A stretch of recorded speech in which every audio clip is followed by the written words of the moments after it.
창세기의 질문과 함께하는 오늘의 묵상입니다. 오늘의 질문입니다. 이집트에 내려간 야곱의 가족들은 정확하게 몇 명이었을까? 이 질문 가지고 완전하고 완벽하신 하나님의 일하심과 하나님의 계획, 섭리에 대하여 함께 묵상하는 시간 가지도록 하겠습니다. 창세기 46장 8절에서 27절까지 말씀에 보면 야곱의 자손들의 이름을 열거하고 있습니다. 그런데 이 이름들의 숫자 7과 그리고 7의 배수가 여러 번 강조되고 있다는 사실을 발견할 수 있습니다. 창세기 46장 15절 말씀입니다. 이들은 레아가 밧단 아람에서 야곱에게 난 자손들이라. 그 딸 디나를 합하여 남자와 여자가 33명이며 창세기 46장 18절의 말씀입니다.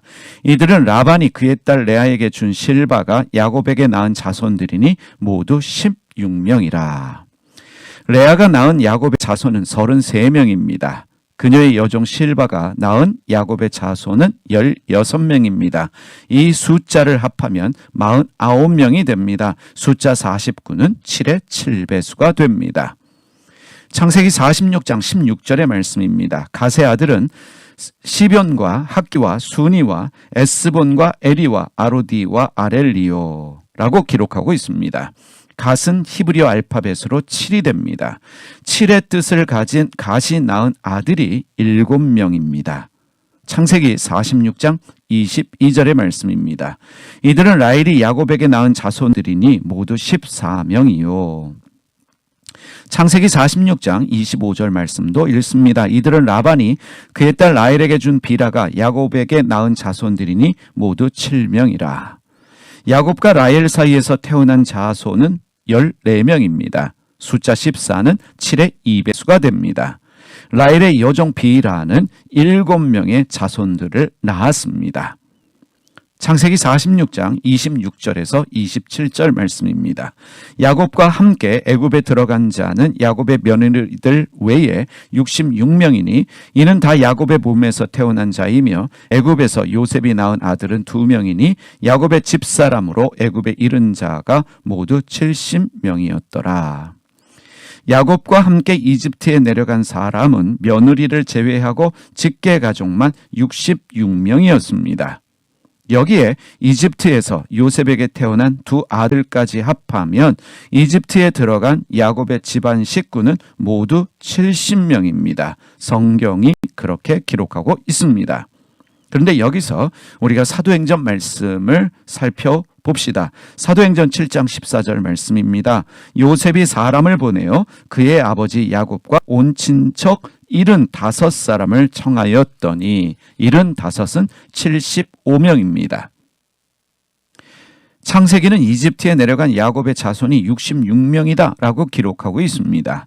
이 66명에다 야곱과 요셉 그리고 요셉의 두 아들을 포함시키면 70명이 됩니다. 그런데 사도행전은 75명으로 기록하고 있습니다. 그 이유가 무엇입니까?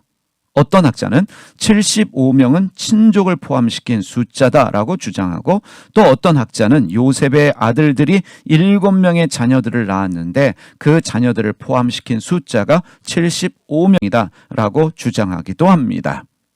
그렇다면 이집트에 내려간 야곱의 가족들은 정확하게 몇 명이었을까요? 답은 알 수 없습니다. 중요한 것은 창세기는 의도적으로 70명을 강조하고 있습니다. 왜 70명을 강조하고 있는 것일까요? 숫자 7은 성경에서 완전수입니다.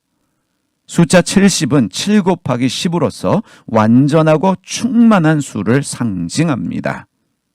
창세기는 이집트에 도착한 야곱의 가족이 70명이다 라고 기록함으로 택하신 자들을 구원하시는 하나님의 완전한 계획과 섭리, 하나님의 일하심을 강조하고 있습니다.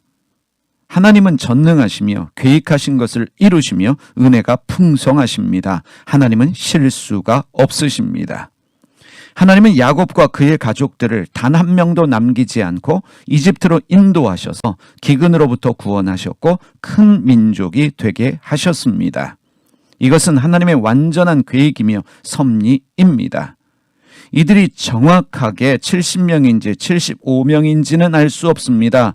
종들과 다른 친척들까지 있었다면 더 많은 숫자였을 것입니다. 이들은 모두 하나님의 섭리로 구원된 하나님의 사람들입니다. 하나님은 큰 민족을 이룬 야곱의 후손들을 이집트에서 이끌고 나오셔서 가나안 땅을 차지하게 하셨고 인간을 구원하시는 하나님의 도구가 되게 하셨습니다.